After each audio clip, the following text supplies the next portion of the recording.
Imagine you are a commercial truck driver. You do your pre-trip inspection and your equipment is unsafe.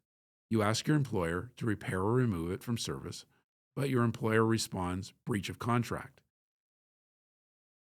You tell your employer after a long day that you are too tired to drive more hours, and your employer responds, breach of contract. You tell your employer that weather conditions make for unsafe driving conditions, but your employer responds, breach of contract. And what are the implications of breach of contract?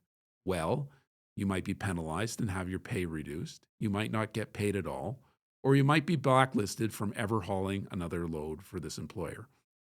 If you imagine these circumstances, then you would more than likely be involved in the scheme known as Driver Inc. For a growing percentage of commercial transportation, this is not merely imagination. Hello, I'm Robert Harper, President of the Alberta Motor Transport Association. Welcome to an AMTA special series focusing on Driver Inc., a scourge on the transportation industry. For those of you unfamiliar with Driver Inc., it's a scheme where unscrupulous employers convince employees to act as independent business operators to take advantage of them. In reality, they are employees, but are set up as independent contractors or incorporated individuals to take advantage of the employees and the Canadian public. In these episodes, we will focus on 3 separate areas of abuse of the Driver Inc. scheme. This episode will focus on the abuse of safety. The next episode will address abuse of employment standards. The final episode will address the abuse of tax-paying Canadians. The proponents of Driver Inc. would like to mislead you and say this is an attack on small business owner-operators. It isn't. My late Uncle Mel owned and operated his own truck, which he purchased with money borrowed from the bank. He took the risk involved in being a business owner, both the upside and the downside. With Driver Inc., we aren't talking about true owner-operators. The driver gets no upside in running their business or the potential for growing their business. What they do have are risks to their livelihood and other downsides if they don't agree with cutting corners or turning a blind eye where safety is concerned. With Driver Inc., the incorporated trucking company driver sits in someone else's vehicle and merely operates it while being told they are an independent company, not an employee. But isn't it hard to operate a trucking company without a truck? Of course, some of the shiftier Driver Inc. schemers have operators enter into a lease or a rental arrangement for a vehicle, directly with them or through a spider web of legal obfuscation to make it look like it is a real lease. However, the driver will never end up owning the vehicle or will end up paying considerably above market price for a very old truck. This is not a business model my late uncle would have wanted.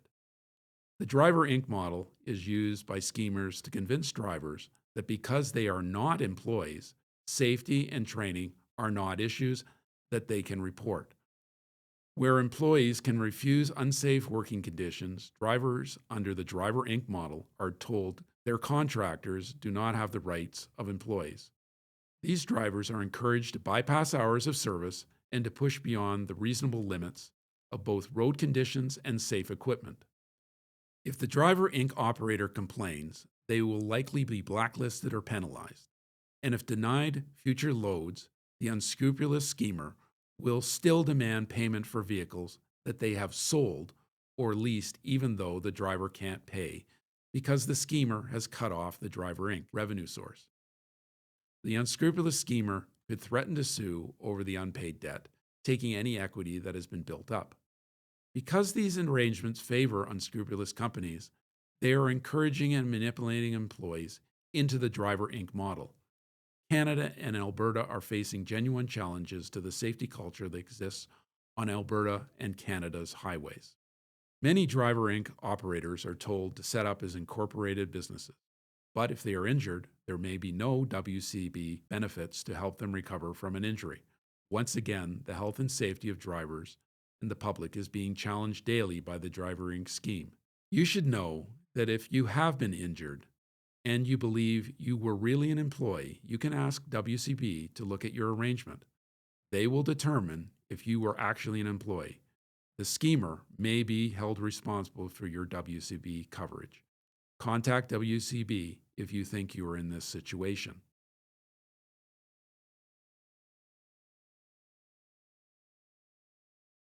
What can you do to fight this growing scourge? Demand that your MP or MLA pass regulations that challenge and fine heavily employers who engage in driver Inc., which exploits employees.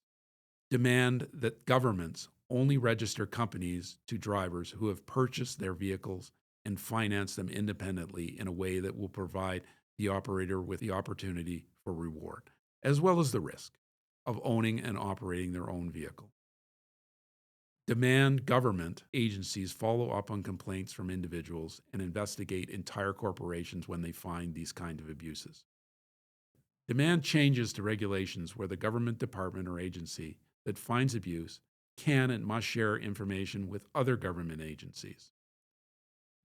The trucking industry needs your support to end Driver Inc. Please help us today. Your road safety in your community, your province, and your country depends on it. I'm Robert Harper for the AMTA. Please help us end the abuses of Driver Inc.